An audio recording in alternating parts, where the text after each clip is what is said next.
जगज्योती महात्मा बसवेश्वरांचा पुतळा पुनःस्थापित। कोंतम चौक परिसरातील महात्मा बसवेश्वर यांचा पुतळा दुरुस्ती करून सोमवारी सकाळी पुनःस्थापित करण्यात आला। या पुतळ्याचे अनावरण व पूजन कार्यक्रम मोठ्या उत्साहात पार पडला। महापौर विनायक कोंड्याल यांच्या हस्ते पुतळ्याचे अनावरण करण्यात आले।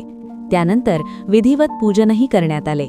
या प्रसंगी उपमहापौर डॉक्टर ज्ञानेश्वरी देवकर, स्थायी समिती सभापती रंजिता चाकोते, मनीष काळजे, महापालिका आयुक्त डॉक्टर सचिन ओंबासे, अतिरिक्त आयुक्त संदीप कारंजे, माजी नगरसेवक जगदीश पाटील, नगरसेवक अक्षय आजीखाने, नगर अभियंता सारिका अक्कुलवार, प्रकाश दिवांजी, आनंद मुस्तरे यांच्यासह अनेक मान्यवर व नागरिक मोठ्या संख्येने उपस्थित होते।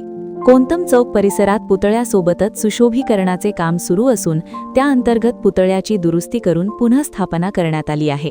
या कामामुळे परिसराचे सौंदर्य वाढणार असून नागरिकांच्या सोयी लक्षात घेऊन उर्वरित काम टप्प्याटप्प्याने पूर्ण करण्यात येणार असल्याची माहिती यावेळी देण्यात आली।